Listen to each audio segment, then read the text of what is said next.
¿Qué tal, hermanos? Muy buenas noches, el Señor los bendiga, bienvenidos, bienvenidas todos y todas una vez más en este martes 30 de marzo a nuestra última lección ya, hermanos, de este curso de Conociendo la Palabra de Dios. Hoy es la lección número 16, el libro del Apocalipsis. Lo dejamos pues para el último, un libro muy importante dentro de la teología cristiana, hermanos, de lo que está pasando actualmente, de lo que va a pasar, hermanos, y es por eso pues que decidimos dejarlo para una sola lección, todo el libro, ¿sí? Y para más o menos, hermanos, para en resumidas cuentas entender lo que es el libro, porque la verdad es que estudiarlo todo sí nos llevaría varios años, hermanos. Tal vez nuestro Señor Jesucristo vendría antes de que nosotros termináramos de estudiar el Apocalipsis, porque es mucha la riqueza espiritual, son muchos los simbolismos, son muchas las figuras literarias que hay que estar estudiando, entendiendo, para comprender totalmente el libro. Pero hoy lo vamos a hacer de forma resumida, como lo hemos hecho todos estos últimos meses, y pues que por la gracia del Señor hoy también, hermanos, como lo ha sido en las 15 lecciones anteriores, sea de bendición. Amén. Saludos a todos nuestros hermanos, desde Norteamérica hasta Sudamérica, en todo México, en Medio Oriente, en España, en Europa, en cualquier parte del mundo que usted nos esté viendo, el Señor lo bendiga. Vamos a orar para comenzar esta lección. Amén, hermanos. Pongámonos todos ahí en casa con nuestros ojos cerrados, nuestra cabeza inclinada para dar gracias a nuestro Señor Jesucristo. Padre, cuántas gracias te damos, Señor, por la bendición que nos das, Padre Santísimo, de poder estar reunidos, Padre, virtualmente, Señor, en esta ocasión, pero reunidos en espíritu, Señor, para darte gracias a ti, Señor, darte gloria y honra, Señor, porque solo tú la mereces, Padre. Gracias, Señor, porque tú eres bueno con nosotros, Padre, porque tú nos has ayudado, Padre, a terminar este curso, Padre, porque tú has tomado control de todo, Padre, y a pesar de las batallas, Señor, los obstáculos que se han atravesado, Señor, tú has permitido que lleguemos hasta el final de este curso, Padre. Muchas gracias, Señor. Bendice a todos mis hermanos, a todas mis hermanas allí en sus casas, Padre Santo, que tu palabra, tu presencia sean con cada uno de nosotros, Señor, y que el día de hoy nuestro corazón se nutra, Padre, y se enriquezca con las lecciones que tú nos vas a enseñar en esta noche. Gracias te damos, Padre Santo, toma control de todo, Señor Jesucristo, en el nombre de Jesús te lo pido. Amén. Amén, hermanos. Entonces, como lo mencionaba, ya hoy es nuestra lección número 16, ¿sí? La lección del Apocalipsis,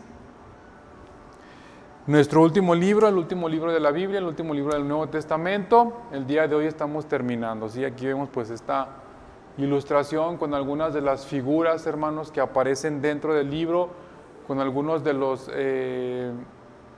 pasajes más conocidos, como es el de los 4 jinetes, de las bestias que aparecen. El día de hoy estaremos viendo un poco acerca de esto. Amén, hermanos. Entonces, nuestra lección número 16, el libro del Apocalipsis, el libro de las revelaciones. Precisamente es lo que quiere decir la palabra Apocalipsis, hermanos. Sí, generalmente la palabra Apocalipsis, derivado de la escritura de este libro, hermanos, hace más o casi 2000 años, sí, hace poco menos de 2000 años, derivado de este libro, del contenido que tiene, de los desastres, las plagas, las calamidades de las que habla, la palabra Apocalipsis o apocalíptica o apocalíptico se ha relacionado con desastres, hermanos, con el fin de los tiempos, cuando realmente su significado original de la palabra griega de la que proviene esta, que es la palabra apocalipsis, ¿sí?, quiere decir revelación o manifestación, ¿sí? Eso es lo que quiere decir Apocalipsis, hermanos. Es una revelación, es una manifestación que de hecho, por ejemplo, en inglés no se llama Apocalipsis el libro.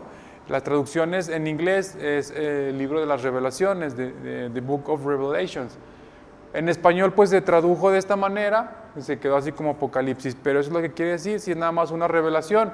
No necesariamente está relacionada, hermanos, no necesariamente tiene que ver con destrucciones, con el fin de los tiempos, con que todo se va a acabar, porque siempre cuando pasa algo, mucha gente dice, incluso nosotros mismos como cristianos decimos, es que ya viene el Apocalipsis, es que el Apocalipsis, pero realmente el Apocalipsis no es como una etapa de la humanidad, hermanos, o no es como algo que ya anuncia el fin de las cosas, sino que realmente pues es solamente una revelación, eso sí, de lo que pasará en los postreros tiempos, que para el tiempo en cuando fue escrito, pues ahorita estaríamos viviendo ya el inicio de esos postreros tiempos o las primeras señales de lo que viene ya más adelante. Amén, hermanos. Entonces, eso quiere decir el libro o la palabra apocalipsis del griego, ¿sí? Significa revelación o manifestación. Eso quiere decir Apocalipsis.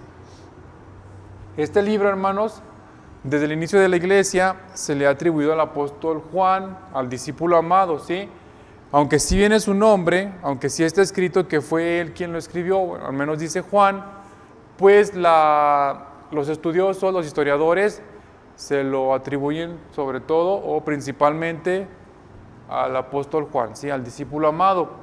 Además, por esta parte de que él lo menciona también aquí en la introducción del libro, de que él estaba exiliado en la isla de Patmos, pues el apóstol Juan, el amado, estuvo exiliado en la isla de Patmos, ya lo platicamos en algunas lecciones anteriores, a causa de la palabra, una isla prácticamente desierta, donde nada más había unos pocos prisioneros, unos cuantos guardias romanos, y ya, ¿sí?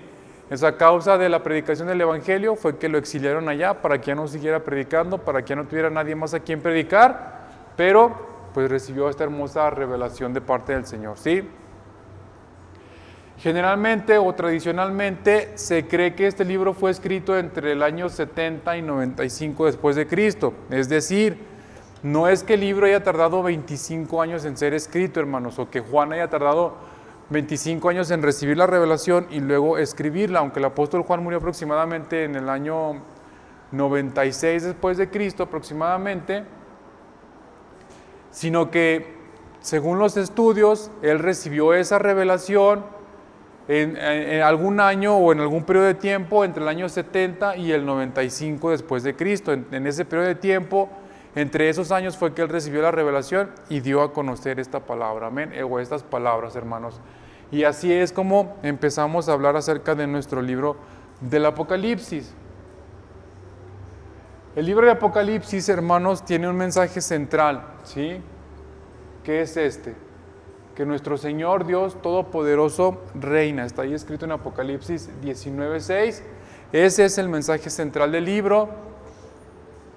Más allá de lo que nosotros pudiéramos pensar, hermanos, de las destrucciones, de las plagas, de la muerte, de las bestias, del dragón, de los desastres naturales, ¿sí? Del gran terremoto, de que el sol va a quemar a la gente, de la hambruna, del agua convertida en sangre, etc.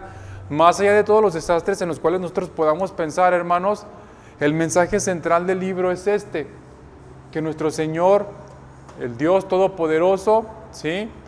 El Dios Trino, Padre, Hijo y Espíritu Santo, es el que reina en esta tierra, ¿sí? Es el que tiene total soberanía, total autoridad y cuya única voluntad se cumple aquí en la tierra. Ese es el mensaje central del libro del Apocalipsis. Obviamente este mensaje o este reinado, ¿sí? De nuestro Señor, de nuestro Dios aquí en la tierra, pues lleva un conflicto espiritual que nos permite conocer, hermanos, la naturaleza y tácticas del enemigo, quien está frustrado, hermanos, porque aunque él es el príncipe de la tierra, pues cuando llega el rey de la tierra, el príncipe se tiene que sujetar, ¿sí?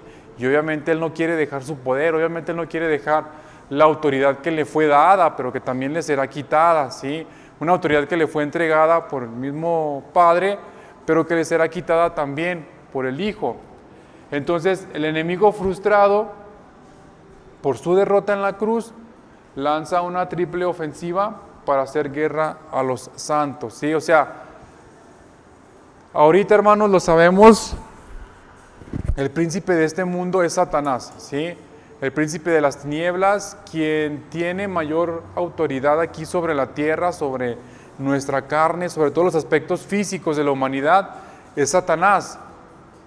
Y en estos tiempos que estamos viviendo más, hermanos, sobre todo en estos tiempos que estamos viviendo, es cuando está teniendo más autoridad, es cuando está teniendo más poder, porque la maldad se está multiplicando en cantidades increíblemente grandes, hermanos. Entonces, él está, pues, haciendo eso, ¿verdad? Ampliando sus dominios, ampliando sus territorios, su terreno. Pero obviamente sabemos que eso no va a ser así, que él no va a poder gobernar todo el mundo, que él no va a poder reinar nunca totalmente sobre esta tierra, sino que alguien lo puso ahí, ¿sí? Y ese alguien es nuestro Señor, que es el verdadero Rey. Entonces, pues a Satanás, obviamente, hermanos, en estos momentos está feliz, está a gusto, está cómodo, está contento. ¿Por qué? Porque tiene el poder, porque su maldad, porque su reino se están extendiendo, sí, porque su obra se expande por todos lados. Pero realmente sabemos que eso va a terminar y eso causa un conflicto entre el rey y quien cree ser el rey, ¿sí? En base a esto, hermanos, es que se va desarrollando el tema principal del libro de Apocalipsis. De eso trata, ¿sí? De que el Señor Dios es rey, pero viene un Satanás inconforme a crear conflicto, a tratar de desestabilizar, como siempre lo ha hecho. Sabemos que su único objetivo es destruir la creación de Dios, sobre todo nosotros, hermanos, como hombres, como raza humana, ¿sí? Somos los únicos, hermanos, a quienes Él principalmente quiere destruir. Entonces, este conflicto siempre ha estado, pero cuando llegue el Señor a quitarle esa autoridad que tiene por ahora, es cuando Satanás más va a sentir, hermanos, o más va a resentir la falta de poder, la falta de autoridad, la falta de popularidad, y empieza el conflicto. Amén. Y bajo este tema o bajo este contexto se van desarrollando los temas de Apocalipsis. Este libro, hermanos, en realidad la introducción y el desarrollo del libro tiene ciertas partes de epístola también, ¿sí? De hecho, el inicio, hermanos, o todo el libro en general está dirigido a 7 iglesias que estaban ubicadas en la región o en la provincia romana de Asia, lo que hoy conocemos como Turquía, como el país turco. Estas 7 iglesias, hermanos, fueron escogidas por su ubicación geográfica, ya que de ahí era más fácil o permitía que la palabra se extendiera hacia otros puntos estratégicos que estaban alrededor de las ciudades que vamos a ver ahorita. Pero también, hermanos, porque la situación espiritual de cada una de estas iglesias era en particular, o era particularmente una parte importante, hermanos, de lo que es la iglesia universal. Incluso podríamos verlo como estados de ánimo, hermanos, del cristiano, de la vida cristiana, ya no de la iglesia en general, de la iglesia universal, sino del cristiano, de nosotros mismos, hermanos, de cómo a veces nos sentimos, de cómo a veces actuamos, de cómo muchas veces nos presentamos delante de Dios. Amén, hermanos. Entonces, estas 7 iglesias son quienes recibieron este mensaje. Entonces, la introducción, hermanos, la primera parte, el desarrollo de la carta está escrito así, en forma de epístola, pero luego ya al final no. Si no hay una despedida, no hay encargos finales, sino simplemente se empieza a desarrollar el tema y no se termina hasta que se acaba de desarrollar. Amén. Estas 7 iglesias las vamos a ver a continuación, una por una, un poquito resumido también, hermanos, acerca de lo que eran las iglesias. La primera, hermanos, es la iglesia de Esmirna. La iglesia de Esmirna, hermanos, era conocida, o está aquí escrito, que era la iglesia perseguida, ¿sí? La iglesia perseguida, hermanos, la iglesia que estaba pues viviendo el acoso, la violencia, los ultrajes de la autoridad romana, hermanos, de los emperadores, los gobernadores, los cónsules que venían, hermanos, a atacar a la iglesia, ¿sí? Que venían, hermanos, a querer destruir la obra de nuestro Señor Jesucristo. En estos momentos de la historia, hermanos, para este año 70 al 95, hay una persecución muy grande por parte del emperador romano llamado Domiciano, ¿sí? Había empezado mayormente o de forma más violenta con el emperador Nerón, aquel que muchos conocemos porque quemó Roma y culpó a los cristianos para que la gente se echara en su contra, ¿sí? Entonces digamos que la persecución más violenta empezó por medio de Nerón. Luego vino Calígula, que también pues era alguien bastante inestable mentalmente, también fue muy violento. Después de Calígula vino Domiciano, y Domiciano más estable que sus antecesores, pero también muy violento, ¿sí? También muy cruel en su forma de perseguir a la iglesia. Entonces, en estos momentos, la iglesia cristiana en general, hermanos, estaba siendo perseguida, la iglesia estaba abatida, ¿sí? Estaba desconsolada, estaba cansada, estaba dolorida. estaba golpeada. Y en particular, de las que vamos a ver, la iglesia de Esmirna era la que estaba sufriendo una persecución en mayor grado, ¿sí? O en mayor intensidad, si lo queremos ver así. Esto lo podemos leer, hermanos, ahí en el libro de Apocalipsis, capítulo 2, versículo 5 en adelante, es donde empiezan los mensajes a las iglesias, ¿sí? Lo que se alaba, hermanos, en esta parte de la iglesia de Esmirna, es que a pesar de su tribulación, a pesar de la persecución, a pesar de la pobreza, pues era una iglesia centrada, sí, en la palabra. Era una iglesia que tenía temor del Señor. A pesar de la persecución, no renegaban del Señor, sino que seguían sus palabras, seguían sus consejos. Y esa fue la iglesia de Esmirna, que representa una parte de lo que es la iglesia universal. Después viene la iglesia de Sardis. Bueno, no están en el orden, hermanos, en que aparecen en la Biblia, están en un orden distinto, están en un orden más bien de tema, ¿sí? Temático. Después viene la iglesia de Sardis, que se reconoce como una iglesia que estaba viva o que tenía un nombre de vivo, pero que realmente en cuanto al espiritual estaban muertos, ¿sí? ¿Qué tipo de iglesia representa esta, hermanos? Una iglesia que tiene luces, que tiene espectáculos, que tiene show, como lo decíamos el martes pasado y en el chat del estudio de las epístolas universales, que es de gran renombre, ¿sí? Que alrededor todos la conocen, que saben quién es, que saben dónde está su edificio, que tienen instalaciones muy bonitas, cómodas, ¿sí? Que tienen un lugar que parece más un escenario de teatro, hermanos, de cine, que tienen un lugar que parece más para espectáculos que para el culto a Dios.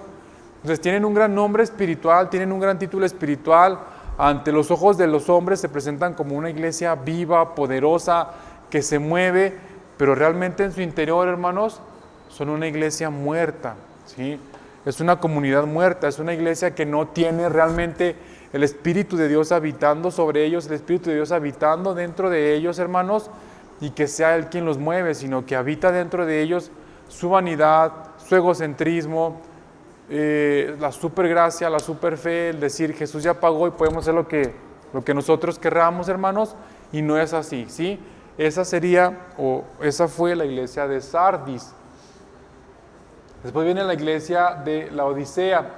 La Odisea, hermanos, es la iglesia a la que se escribe este pasaje que muchos de nosotros conocemos, donde el Señor dice que ojalá fueras frío o que fueras caliente y no tibio, porque yo a los tibios los vomitaré de mi boca. Ese mensaje fue escrito para la iglesia de la Odisea. ¿Por qué? Porque materialmente, hermanos, económicamente era una iglesia muy próspera, una iglesia con mucho dinero, con riqueza, sí, con lugares muy bonitos donde congregarse. Pero, hermanos, su corazón también estaba vacío, ¿sí? Su corazón, hermanos, también estaba siendo engañado, estaba siendo llenado, hermanos, por otro tipo de ideología, ¿sí? Por otro tipo de pensamientos humanos. Entonces, estos hermanos, en su comodidad de la riqueza material, del bienestar económico, físico, pues ni se atrevían a dejar a Dios, ni se atrevían a negar al Señor, pero tampoco se atrevían a ir más allá y servirlo, sino que se quedaban en su comodidad, sí, iban a la iglesia los domingos, oraban, cantaban, alababan y punto, sí, no había un compromiso más allá de parte de ellos, sino que todo era, hermanos, únicamente en base a lo que el dinero, las monedas, los billetes les pudieran dar en ese momento, ¿sí? Esa era la iglesia de la Odisea, una iglesia rica, una iglesia poderosa, pero tibia, y a quien el Señor iba a vomitar de su boca. Después viene la iglesia de Filadelfia, sí, una iglesia que es todo lo contrario. Si se fijan, tenemos aquí contrastes, hermanos. Por ejemplo, mientras que Esmirna era una iglesia perseguida, una iglesia que tal vez no tenía ni siquiera un lugar físico donde reunirse, vemos la iglesia de Sardis, que todo lo contrario, sí, tenían un lugar hermoso donde reunirse, muy bien equipado, pero espiritualmente estaban muertos, ellos perseguidos, sin un lugar, pero vivos espiritualmente y llevando la palabra. Laodicea una iglesia rica, una iglesia poderosa, pero Filadelfia lo contrario, ¿sí? Una iglesia pobre, hermanos, una iglesia sin recursos, una iglesia, digamos ya ni siquiera sin recursos económicos, o sea, sin dinero, sino ni siquiera con lo básico, con lo elemental, materialmente hablando. Pero, hermanos, que a pesar de eso era una iglesia que guardaban la palabra de Dios y servían al Señor. Amén. Era una iglesia muy hermosa, la iglesia de Filadelfia, la iglesia del amor fraternal, la iglesia del amor, ¿sí? Filos, eso significa amor, es el amor fraternal, el amor entre hermanos. Esa era la iglesia de Filadelfia, ¿sí? Una iglesia donde había carencias, donde tal vez algunas personas pasaban hambre, donde tal vez algunas personas pues no tenían para comprar una túnica lujosa, no tenían para llegar en un camello.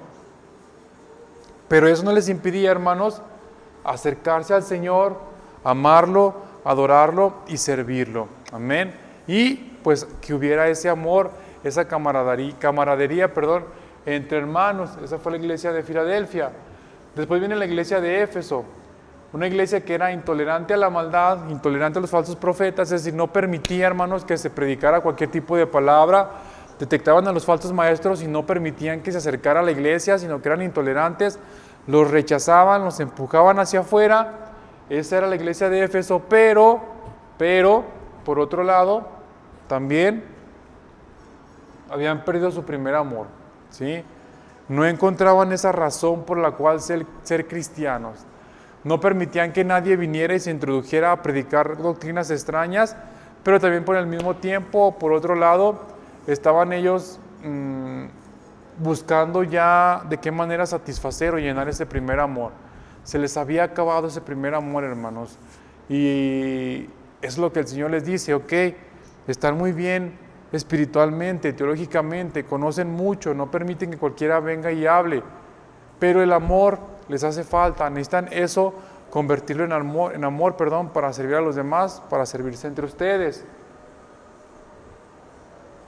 Esa fue la iglesia de Éfeso. Luego seguía la iglesia de Tiatira. La iglesia de Tiatira también una iglesia abundante en amor, ¿sí? Lo contrario a Éfeso. Si nos damos cuenta, Éfeso que no encontraba su primer amor, Tiatira era una iglesia abundante en amor, en servicio y fe, pero que estaba permitiendo que las Jezabeles o que Jezabel, la profetisa, sedujera a muchos. Es decir, se estaban haciendo prácticas paganas, hermanos, inmundas, carnales, dentro de la iglesia. Una iglesia que lo contrario a Éfeso estaba llena de amor, estaba llena de comunión, pero era tanto amor, hermanos, que los hombres pues se acostaban con otras mujeres, ¿sí? Que los hombres buscaban a las profetisas de Jezabel, a las sacerdotisas de los dioses cananeos, de los dioses que habitaban a su alrededor. Era tanto su amor, pues que se lo daban a todas las personas que estaban junto a ellos, ¿sí? Y eso pues obviamente no es correcto, porque dejaban que la carne guiara sus vidas. En lugar de que este amor, servicio y fe que mostraban, fueran los que guiaran todos sus actos. Esa es la iglesia de Tiatira. Y por último viene la iglesia de Pérgamo. Pérgamo, hermanos, por ejemplo, a diferencia de la Odisea, ¿sí? Pérgamo también tiene poder terrenal, pero espiritualmente es débil, ¿sí? Físicamente, hermanos, materialmente tienen mucho, tienen todo lo que necesitan, pero su espíritu está débil porque no lo alimentan. Porque están pensando en qué me voy a gastar el dinero, están pensando en qué voy a comprar mañana, están pensando en de qué forma me voy a gastar este bono que me dieron, o en qué forma me voy a gastar este dinero que estoy recibiendo. Esa era la iglesia de Pérgamo, que terrenalmente, no les faltaba nada, pero a la hora de avanzar, hermanos, en lo espiritual, estaban mal, sí, estaban débiles y pues caían fácilmente ante las acechanzas del enemigo. Entonces, hacia esas 7 iglesias, hermanos, son hacia quienes está dirigido el libro. Entonces, fue principalmente hacia esas 7, pero para que lo distribuyeran alrededor, para que lo llevaran alrededor este mensaje y toda la gente entendiera lo que estaba pasando en estas iglesias, ¿sí? Ese es el libro o la introducción de lo que son las 7 iglesias del Apocalipsis. Amén.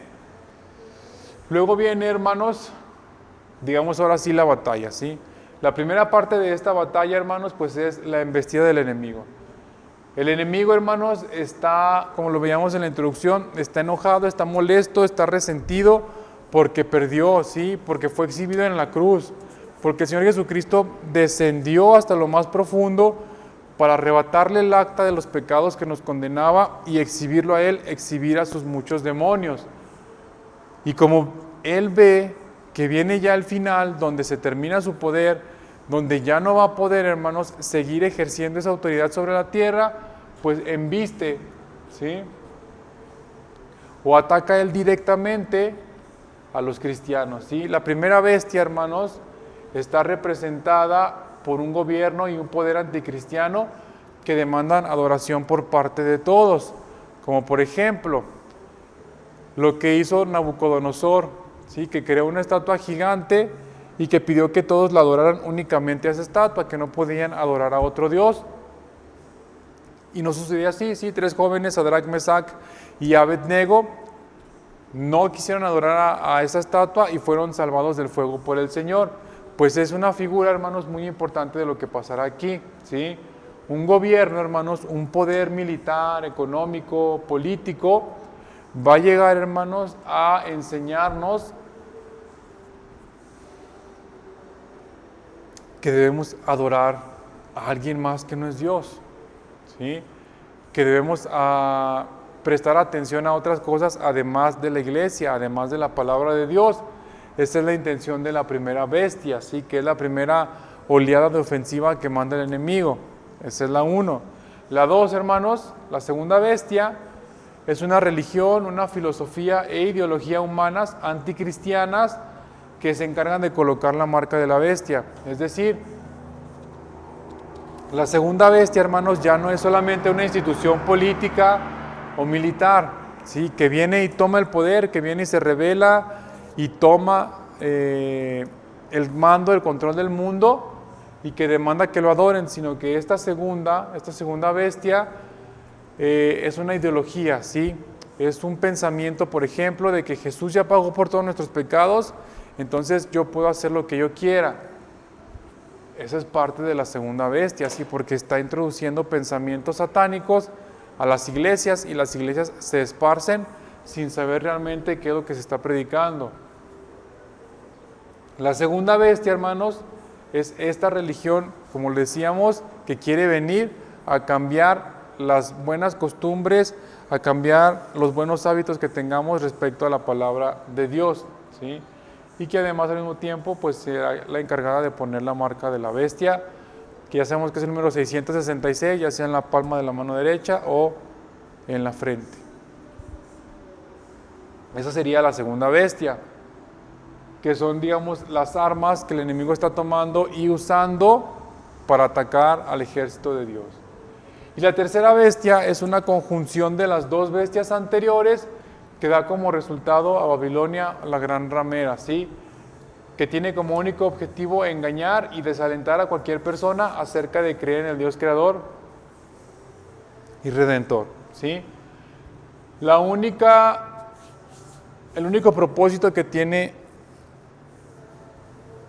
el que estas 2 bestias se junten, hermanos, es el de llevar a la gente a adorar, ¿sí? Llevar a la gente, hermanos, a que dejen de creer en Dios, ¿sí? A presentar otro tipo de filosofías. Ya no es una bestia como las 2 primeras que van a entrar directamente en el gobierno, en la religión, en la política, en la educación, ideas religiosas, hermanos, sino que van a entrar de otras formas, ¿sí? ¿Para qué? Para que dejemos de creer en Dios, para que la gente deje de creer en Dios. Las primeras van a ser violentas, hermanos, las primeras literalmente va a haber una desaparición, muertes, ¿sí? De personas que hayan quedado aquí, de santos del pueblo de Israel, pero esta tercera bestia, hermanos, va a ser, digamos, lo más sutil, ¿sí? ¿Qué es lo que vemos hoy en día? ¿Sí? ¿Cuántas iglesias no están llenas ya de filosofías, de ideologías humanas, hermanos, que nada tienen que ver con nuestro Dios, que nada, hermanos, nos acercan a creer a Dios, que nada, hermanos, nos acercan a adorar a Dios? Ya hablábamos hace algunas semanas de la música, de las predicaciones de ciertas iglesias, de las enseñanzas gnósticas que están súper inculcadas dentro de muchas iglesias cristianas, hermanos, que nada tienen que ver con acercarnos a creer en Dios, que nos enseñan a profetizar, a decretar, que nos enseñan a que tú eres súper fuerte, tú ya no eres pecador porque Dios te salvó, entonces ya Él pagó por ti. Iglesias ecuménicas, hermanos, aquí en Aguascalientes hace tiempo vi un anuncio de una iglesia en la que dice, ¿sí? En el Facebook, dice, iglesia cristiana tal, ¿sí? O iglesia tal, ¿sí? O comunidad tal, o sea, ni siquiera dice ya iglesia cristiana o evangélica, nada. Comunidad tal, vamos a cambiar de instalaciones a este lugar, aquí nos vamos a reunir y a partir de ahora son todos bienvenidos. No importa de dónde vengas, no importa en qué creas, no importa tu religión, todos son bienvenidos. Vengan y adoremos a Jesús. Eso se llama ecumenismo, hermanos, ¿sí? Es decir, todo es igual, todos creemos en el mismo Dios, vengan todos y alabemos y adoremos todos aquí. ¿Por qué lo hacen así, hermanos? ¿Por qué no predican el verdadero evangelio? ¿Por qué no predicar la verdadera palabra? ¿Por qué, con tal de llenar un lugar más grande del que tenían anteriormente, permiten que entre cualquier persona, hermanos? Y que enseñe cualquier persona y que se enseñe cualquier cosa. Aquí en nuestro estado, sí, en Aguascalientes, yo sé que tal vez también ustedes, donde nos estén viendo, nos puedan dar ejemplo de esto, de iglesias que están permitiendo ya el ingreso de cualquier persona. Y eso no quiere decir que esta tercera bestia ya esté actuando, hermanos, pero es muy difícil cambiar el pensamiento de la gente de un día para otro. Esta iglesia que yo les menciono, hermanos, ya daba ciertos avisos de que iban para allá, ¿sí? Pero yo le estoy hablando desde hace 10 años aproximadamente hasta la fecha. Entonces, esto, hermanos, se va haciendo poco a poco, de tal manera que la gente no se da cuenta, de tal manera que los hermanos que realmente quieren ir a buscar al Señor, la presencia del Señor en esta iglesia, pues van a encontrar otra cosa, pero ya no se dan cuenta porque han sido tan ligeros los cambios, han sido tan leves los cambios, hermanos, y basados supuestamente en la Biblia o sustentados por versículos sacados de su contexto, que la gente está ahí tranquila, hermanos. Sí, esta es una iglesia en la que a mí hace tiempo me tocó asistir a congresos de jóvenes, hermanos, hace muchos años, donde te imponían las manos y tienes que hablar en lenguas, ándale, tienes que hablar en lenguas, donde se enseñaba eso de que, no, tú ya no eres pecador, Jesús ya murió por ti, ya limpió tu vida, tú ya no necesitas arrepentirte de nada, porque Jesús ya pagó por ti. Entonces eso es lo que a mí me daba estas pistas, hermanos, de que hacia dónde iban. Y ahora que vi esta publicación, pues me doy cuenta, hermanos, de que ellos ya pues están totalmente en el ecumenismo, ¿sí? De que venga quien sea, entre quien sea, de donde venga. Estoy hablando de una iglesia aquí en Aguascalientes, no sé cuántas más haya, no sé cuántas haya alrededor, si en otros estados, en otros países, hermanos. Pero poco a poco esto se va desarrollando, hermanos, para que cuando se llegue a este punto, cuando se diga, es que Dios no existe, es que Dios no creó nada, la evolución, el Big Bang fue quien hizo todo, es que Dios no te salvó, o sea, ¿cómo alguien va a morir y resucitar? Eso no es cierto, médicamente es imposible, ¿sí? No les extrañe, hermanos, que en estos días de repente digan, es que ya encontraron el cuerpo de Jesús, estaba muy enterrado debajo de todas las ruinas de Jerusalén. Como Jerusalén ha sido destruida tantas veces, pues había muchas ruinas y debajo de todas esas ruinas, ahí estaba el cuerpo de Jesús.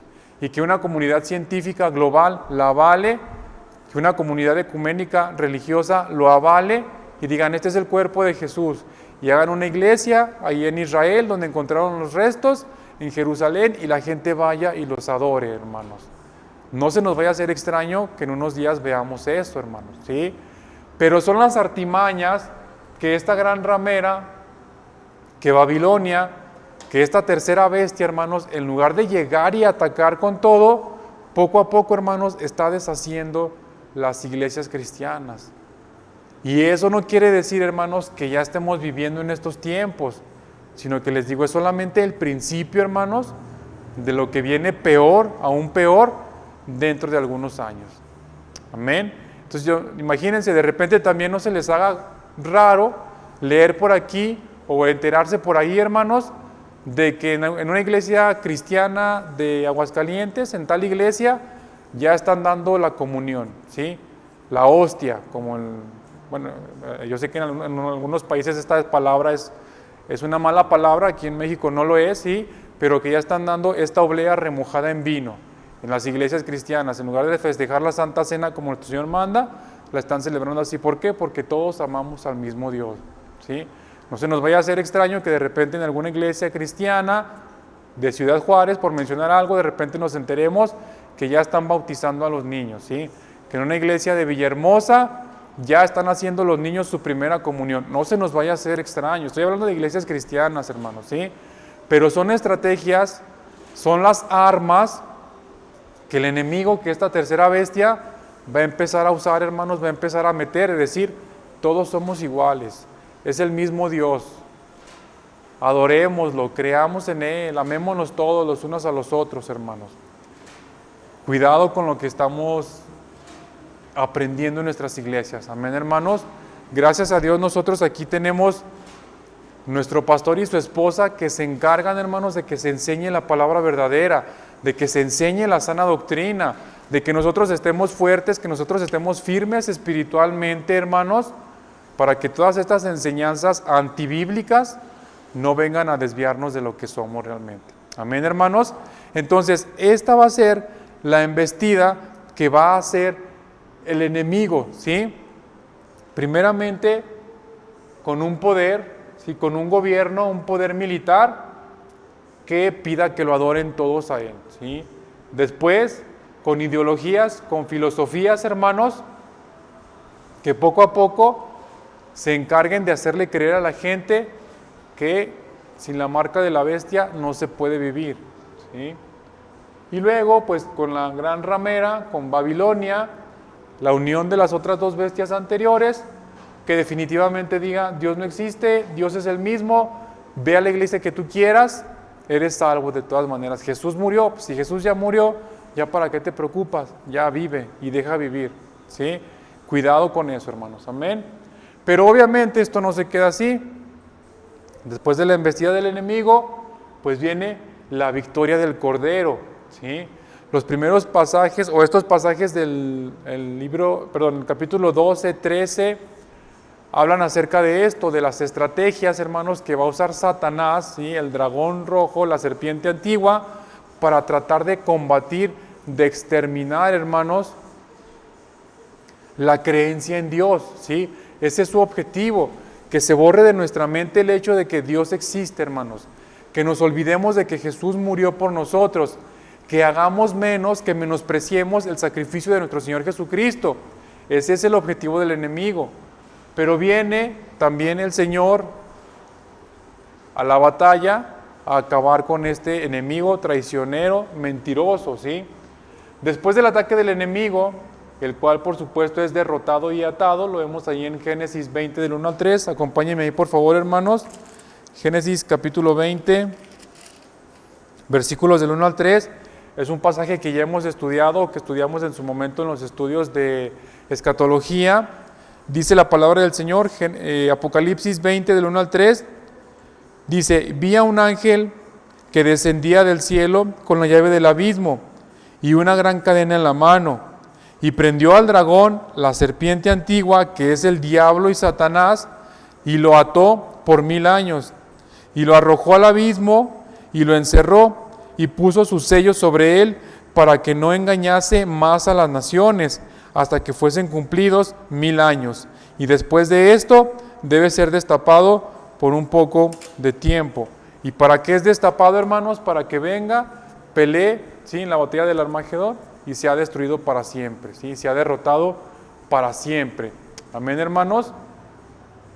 Ese es, perdón, no en la batalla del Armagedón, en el último juicio, ¿sí? En el juicio del Señor, que se haya derrotado y encerrado para siempre en su prisión, ¿sí?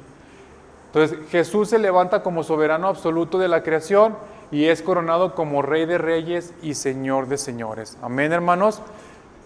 ¿Qué quiere decir? Que a pesar de todas las estrategias que Satanás está queriendo implementar, hermanos, a final de cuentas el Señor se levanta, viene, derrota al enemigo, lo vence y Él es entronizado como Rey de Reyes y Señor de Señores. El Hijo del Hombre derrama su juicio sobre Satanás, que es lo que decíamos, el gran juicio, sus aliados y todos los que no creyeron en Él. ¿En quién? En el Señor Jesucristo. Eso lo vemos ahí mismo en el capítulo 20, más adelantito, versículos del 10 al 15, dice: y el diablo que los engañaba fue lanzado en el lago de fuego, eso es después de los 1000 años, ¿sí? En el lago de fuego y azufre, donde estaban la bestia y el falso profeta, y serán atormentados día y noche por los siglos de los siglos, es decir, la derrota absoluta y definitiva de Satanás. Y vi un gran trono blanco, sí, este es el juicio del gran trono blanco, y al que estaba sentado en él, de delante del cual huyeron la tierra y el cielo, y ningún lugar se encontró para ellos. Y vi a los muertos, grandes y pequeños, de pie ante Dios, y los libros fueron abiertos, y otro libro fue abierto, el cual es el libro de la vida, y fueron juzgados los muertos, las cosas que estaban escritas, los muertos por las cosas que estaban escritas en los libros según sus obras. Y el mar entregó los muertos que había en él, y la muerte y el Hades entregaron los muertos que había en ellos, y fueron juzgados cada uno según sus obras. Y la muerte y el Hades fueron lanzados al lago de fuego, esta es la muerte segunda. Y el que no se halló inscrito en el libro de la vida fue lanzado al lago de fuego, ¿sí? Todo esto sucederá en el juicio del gran trono blanco, en el último juicio que va a haber, ¿sí? Recordemos que solamente habrá 2 juicios. El primero no es para condenación, sino para premiación, conforme a lo que nosotros, o a la fe, o a la carrera que hayamos corrido aquí en la tierra. El Señor nos va a dar nuestros galardones después del arrebatamiento. Y el otro, hermanos, es ya para condenación, ¿sí? La gente que no creyó, los que se quedaron, los que siguieron a Satanás, ¿sí? Los que siguieron a la bestia y al falso profeta, serán echados en el lago de fuego por toda la eternidad. Y por último, el Cordero de Dios viene a consumar su plan eterno, restaurando la creación y estableciendo un cielo nuevo y una tierra nueva. Restaura las bondades del paraíso y se establece como la meta de toda la historia, es decir, el fin máximo a lo que toda la historia de la humanidad, hermanos, tenía que llegar, a nuestro Señor Jesucristo, al cumplimiento de las palabras de nuestro Señor Jesucristo. Vayamos ahí, hermanos, al capítulo 22, unas hojitas, unas paginitas más adelante, versículos primeramente del 2 al 5, donde veremos cómo el Señor va a restaurar el paraíso. Es algo que estudiamos en los profetas menores, ¿sí? Es algo que profetas como Malaquías, hermano, hablaron en su libro. Es algo que profetas como Ageo hablaron en su libro, hermanos. Nahum, Habacuc, acerca de la restauración final de Jerusalén, ¿sí? Dice el versículo 22, en medio de la calle de la ciudad, y a un lado y a otro del río.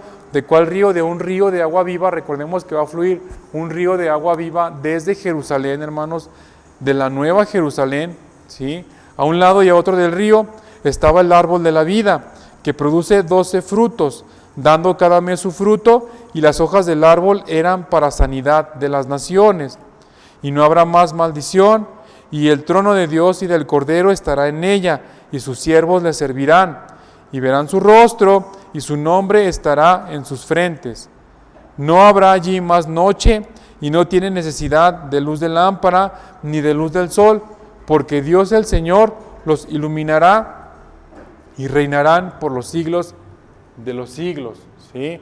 Es decir, se vuelve al origen, hermanos, se vuelve al inicio de la creación, que fue el jardín del Edén, donde había 4 ríos, o se encontraba en medio de 4 ríos abundantes, hermanos, caudalosos, un jardín lleno de vida, hermanos. Pues al final este jardín o este paraíso será nuevamente restaurado e instituido. El árbol de la vida nuevamente nacerá, nuevamente hará su labor, que es la de dar vida, que es la de dar sanidad, ¿sí? Y el río de Dios fluirá para que todos los que se acerquen a Él sean sanados. Amén, hermanos. Lo cual significa, o lo cual está muy relacionado con lo que ahora nosotros tenemos por parte de nuestro Señor Jesucristo. Es decir, la vida eterna, hermanos, el descanso, la sanidad, el reposo que habrá en la Nueva Jerusalén, que habrá en aquella gran ciudad, en aquel paraíso restaurado, la tenemos ahora en nuestro Señor Jesucristo. Amén, hermanos. ¿No le parece maravilloso que todo eso que en un momento tendremos en un cuerpo renovado, en un cuerpo espiritual, no en un cuerpo carnal, todo eso que tendremos, que podremos ver, que podemos palpar y sentir, lo tengamos ahora espiritualmente por medio de la gracia de nuestro Señor Jesucristo? Amén, hermanos. Entonces, disfrutémoslo ahora, hermanos, disfrutemos ese descanso, ese reposo, ese amor, esa tranquilidad, esa paz, ¿sí? Esa agua viva, hermanos, que tenemos en nuestro Señor Jesucristo. Aprovechemos eso para que al final, hermanos, podamos estar ahí en la Nueva Jerusalén. Después vamos aquí al capítulo 22, versículo 13, donde dice, ¿sí? Dice, yo soy el alfa y la omega, un versículo que también muchos de nosotros estoy seguro que nos conocemos de memoria, ¿sí? Yo soy el alfa y la omega, el principio y el fin, el primero y el último, ¿sí? Bienaventurados, versículo 14, los que lavan sus ropas para tener derecho al árbol de la vida y para entrar por las puertas en la ciudad. Amén, hermanos. Nuestro Señor Jesucristo estuvo en la creación del universo, en la creación de la humanidad, en la creación de las plantas, los animales, de la tierra, del planeta, hermanos, y estará también al final cuando todo sea renovado. Amén. Cuando todo sea, lo dice aquí, restaurado, ¿sí? ¿Cuándo se restaura algo, hermanos? Cuando sigue existiendo, pero ya está dañado, pero ya no es la forma original que se tenía pensada o bajo la cual se concibió, ¿sí? Estas restauraciones pueden ser para hacerlo igual a como era antes o incluso mejorarlo. Amén, hermanos. Entonces tengamos esto en nuestros corazones, hermanos, de que el Señor Jesucristo, hermanos, desde el inicio de la creación hasta el final, ¿sí? Hasta la eternidad, donde queremos habitar junto con Él, ha estado presente siempre en cada etapa, ha estado siempre moviendo los planes para que nosotros podamos estar con Él, ¿sí? Él es el fin máximo por el cual nosotros vivimos, hermanos, y por el cual nosotros podemos llegar a partir, a estar con Él, a entregar nuestras vidas. Amén, hermanos. La restauración de Jerusalén, la restauración de la tierra, la restauración, hermanos, de los cielos, de nuestras vidas, hermanos, así como espiritualmente llegó ya una restauración a nuestras vidas, vendrá también, hermanos, totalmente sobre toda la tierra, sobre todo el planeta. Todo esto por la obra y gracia de nuestro Señor Jesucristo. Amén, hermanos. Yo les comentaba que estudiar Apocalipsis requiere mucho, hermanos, porque requiere no solamente conocer las palabras de nuestro Señor Jesús, ¿sí? Sino conocer de libros proféticos como de Daniel, de Ezequiel, de Joel, ¿sí? Los que ya mencionaba, Ageo, Nahum, Habacuc, Zacarías, Malaquías, que están llenos, hermanos. Recordemos, por ejemplo, Zacarías, que tiene esta visión de los 4 seres vivientes que vienen de 4 puntos cardinales de la tierra, ¿sí? Tiene esta visión en la cual llegan de estar paseando, de estar vigilando la tierra. Pues aquí en Apocalipsis aparecen 4 jinetes que también andan alrededor de toda la tierra. Entonces es ir comparando un pasaje con otro, es ir comparando el Antiguo Testamento, los profetas, con el Nuevo Testamento, para poder entender, hermanos. Amén. Este libro, hermanos, no lo veamos como un libro que nos asusta, ¿sí? No lo veamos como un libro que, híjole, es que no le entiendo nada, ¿sí? Porque sale que un león con 7 cabezas, cuerpo de leopardo, garras de oso y cuernos, y que va a venir y va a atacar y va a morder, y que un dragón rojo con 12 cabezas y 7 cuernos y una corona en cada cuerno, y que una mujer con una corona de estrellas, que las estrellas y que el dragón rojo va a arrastrar las estrellas de los cielos y van a caer sobre la tierra, que las langostas estas que van a salir con cuerpo de langosta, cara de humano, cabeza de caballo, dientes de oso, la cola de escorpión, de alacrán. Todo eso son calamidades, hermanos, que van a pasar y nos tomaría tal vez más de una lección el explicar todas estas visiones, todas estas figuras literarias, hermanos, que representan otro tipo de cosas que van a empezar a pasar, que vamos a empezar a darnos cuenta en no mucho tiempo. ¿Cuánto? No lo sabemos, hermanos. Pero en no mucho tiempo empezaremos a escuchar todas estas noticias como la que yo le decía, ¿sí? Como esta cantante cristiana que dice que no aceptamos un no como respuesta, como esta iglesia cristiana en Aguascalientes que dice, vengan los que quieran, no importa en qué crean, vengan aquí, aquí júntense, aquí todos alabemos juntos al Rey de Reyes y al Señor de Señores. Como estas iglesias que hay muchas en Aguascalientes de que vive como tú quieras, sí, al cabo el Señor ya pagó, no importa si vas a antros, si fumas, si tomas, si eres mujeriego, etcétera, no importa, Jesús ya pagó por ti.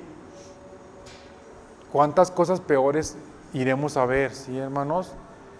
Entonces, el Apocalipsis, hermanos, es un libro que nos ayuda a entender esto, hermanos, más allá de que sea un libro por el cual tengamos miedos. Yo recuerdo que de niño, de recién que mi familia conoció, llegó a los pies del Señor, a mí me daba miedo leer el libro de Apocalipsis, hermanos. Sí, yo tenía 9, 10 años, 11 cuando mucho, y me daba miedo leerlo porque yo veía todas estas bestias y los dragones y los osos y los leones y me daba miedo, ¿sí? Y no entendía nada, sinceramente no entendía nada.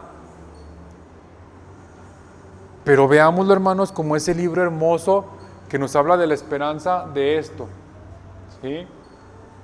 De esto, hermanos, de la victoria del Cordero, que nos habla de que nuestro Señor Jesucristo va a vencer, de que nuestro Señor Jesucristo viene, hermanos, a derrotar al enemigo, ¿sí? No olvidemos, que el tema principal de este libro es que el Señor Dios Todopoderoso reina, como la alabanza que entonamos aquí en la iglesia, ¿sí?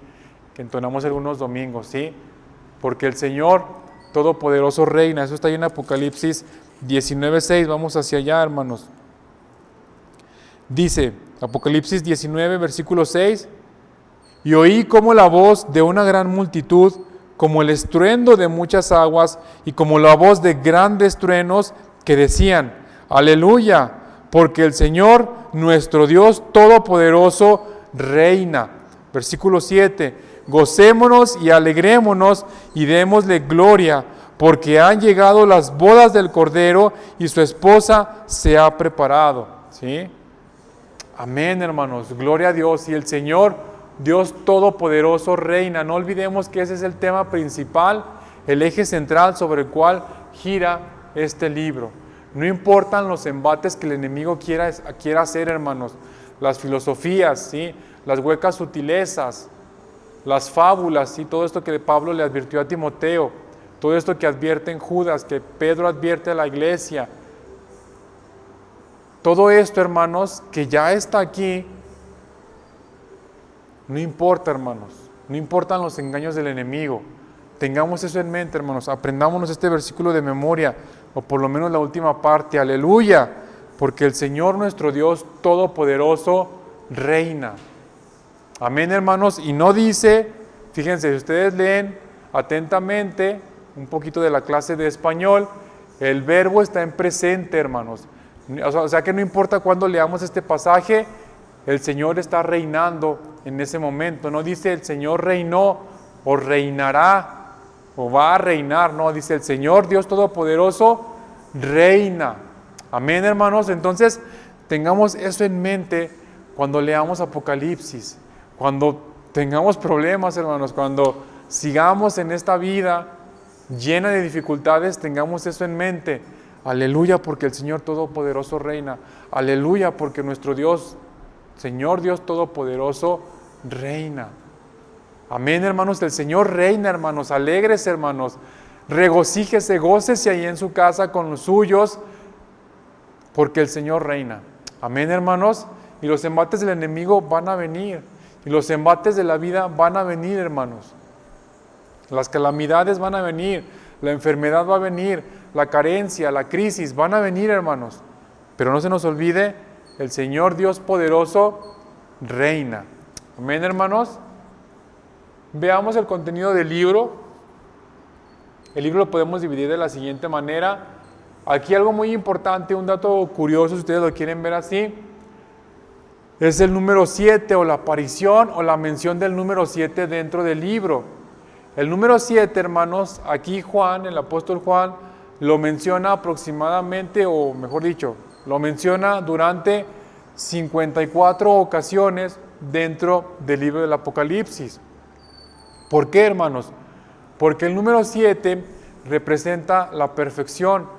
¿Por qué representa la perfección? Porque fue el tiempo que el Señor tomó para realizar su creación, ¿sí? 6 días de trabajo, 1 de descanso. Y eso fue lo que el Señor necesitó nada más para crearlo todo de manera perfecta. Entonces el 7, dentro de la teología hebrea, para los judíos, representa eso, la perfección, lo más sublime, porque el Señor no tardó ni un día más, ni un día menos de 7 para terminar toda la creación. Y es por eso que si leemos el libro, hermanos, cuando lo leamos, vamos a notar que aparece muchas veces el 7. Por ejemplo, lo primero, que son 7 iglesias, que están desde el capítulo 1, versículo 9, hasta el 3:22, que son 7 sellos, ¿sí? Que nadie podía romper, sobre todo el 7º sello, sino hasta que llega el Señor Jesucristo y los abre, y pues se desatan una serie de acontecimientos, que son 7 trompetas, hermanos, también, ¿sí? Que van sonando y desatando cierto tipo de acontecimientos. Las señales simbólicas,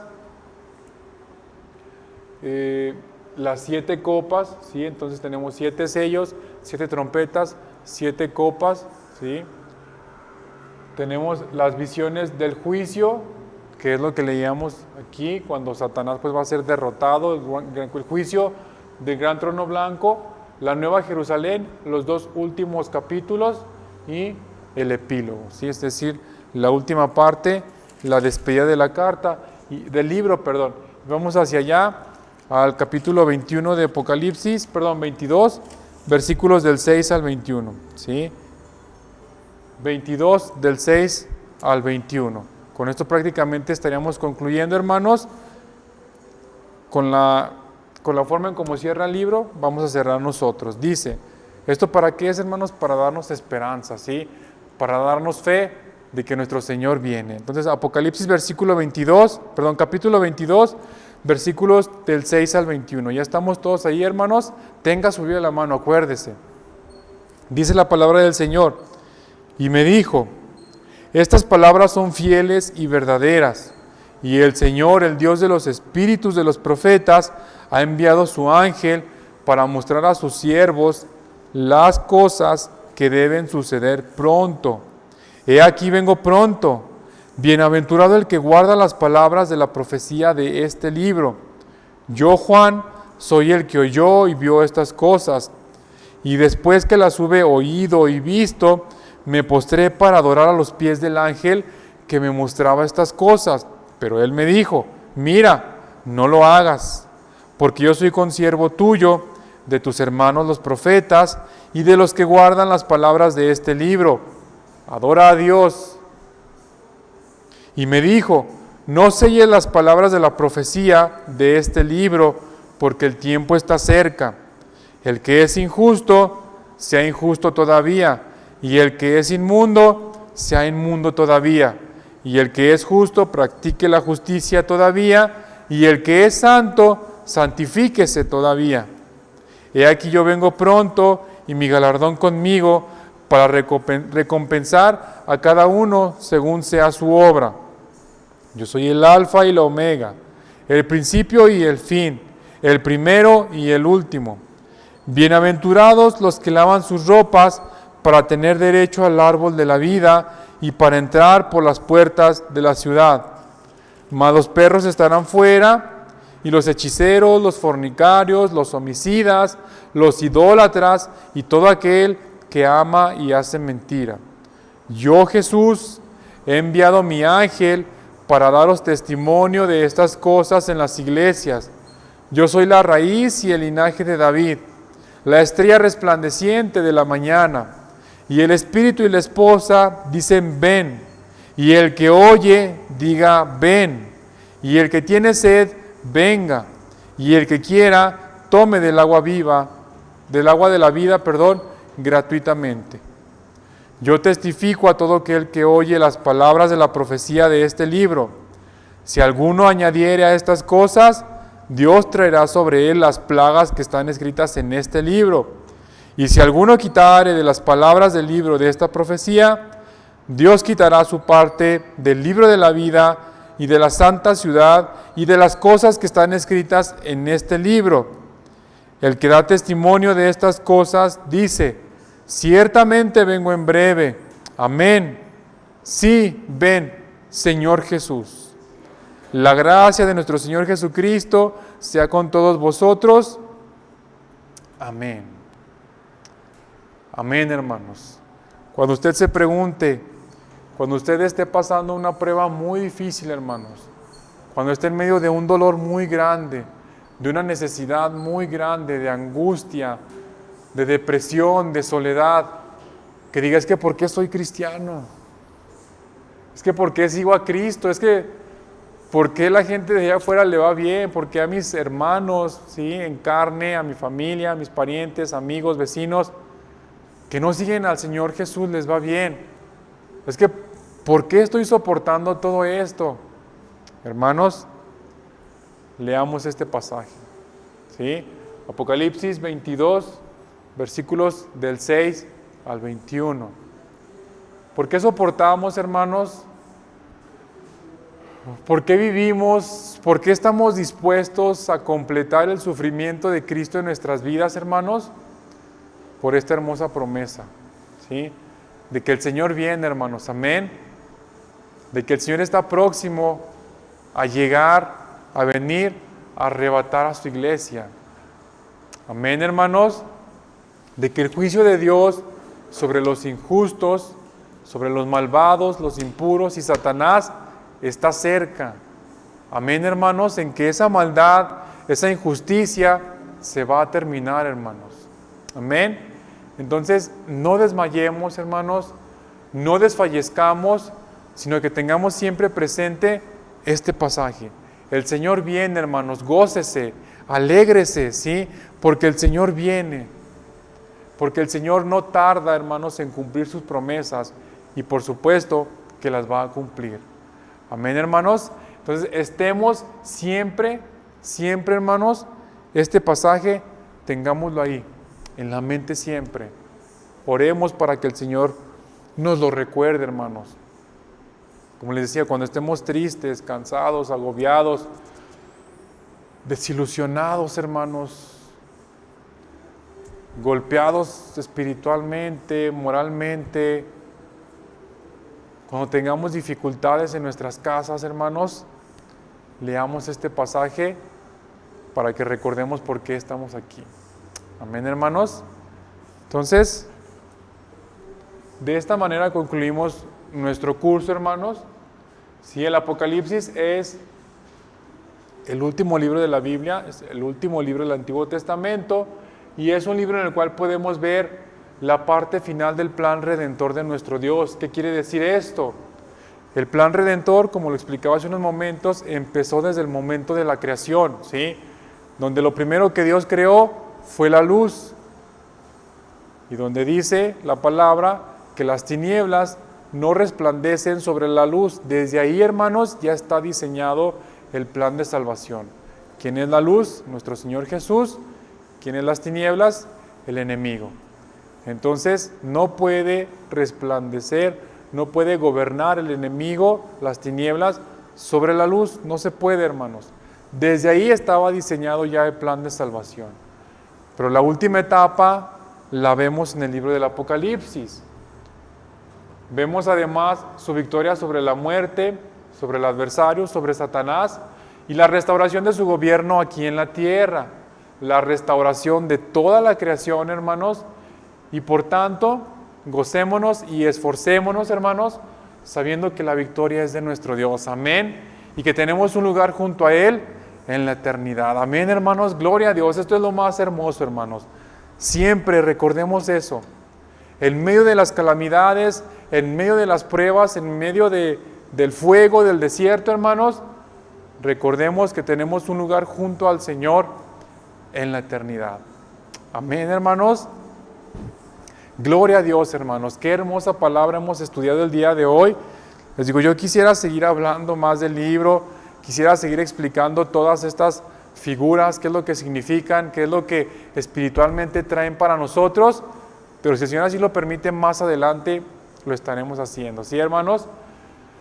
Por lo pronto, pues agradecer al Señor por la bendición que nos ha dado de terminar ya esta etapa así de conocimiento, de enseñanza aquí en la iglesia, de conociendo la palabra de Dios, hermanos. Yo espero de verdad que sea de bendición, no solamente para quienes lo estén viendo ahorita, sino para quienes lo vayan a ver en el futuro, en algunos días, meses, años, semanas, no lo sabemos. Para quienes lo estén viendo ahorita, que el Señor los bendiga. Para quienes lo vayan a ver más adelante, de aquí a que el Señor venga por su iglesia, que el Señor los bendiga, que sea de bendición la palabra, hermanos, y aprovechémosla, ¿sí?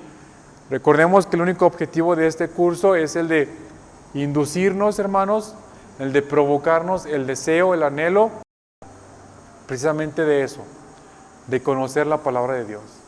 Amén, hermanos. Vamos a orar, vamos a hacer una última oración para terminar ya el curso, hermanos, para terminar ya estas enseñanzas y darle gracias a nuestro Señor Jesús por todo lo que hemos aprendido en estos meses, ¿sí? En estos 4 o 5 meses que hemos estado estudiando su palabra. Cerremos nuestros ojos y demos gracias al Creador por esta bendición.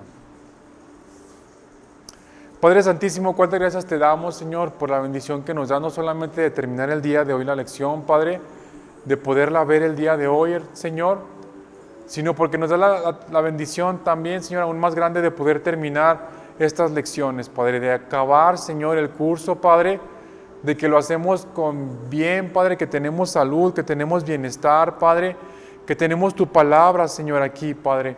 Gracias por este hermoso legado, Padre, que nos has dejado, por este hermoso testimonio, Padre, que nos has dejado, Padre, este manual, Señor, para acercarnos a ti, Padre, esta guía, Señor, para llegar a ti, Padre. Te pido en el nombre de tu Hijo Jesucristo, Señor, que sea de bendición para cualquier persona, Padre, que lo esté viendo estas enseñanzas, Padre, porque es tu palabra, Señor, que nos sigas hablando, Padre, y que ese deseo, Padre, ese anhelo, Señor, de conocer tu palabra, nazca en nosotros, Padre, y que no se apague, Señor, sino que día con día crezca y crezca y crezca, y todos los días escuchemos, anhelemos estar aprendiendo de tu palabra, Señor. Te lo pido por favor, Señor, empezando por mí, que así sea, Padre, ese deseo en mi corazón y en el de todos mis hermanos, Padre. Gracias te doy, Señor, por la vida de cada persona que ha estado conectada, Padre, que ha estado viendo el video, Señor, en cualquier parte del mundo, en cualquier parte de nuestro país, Señor.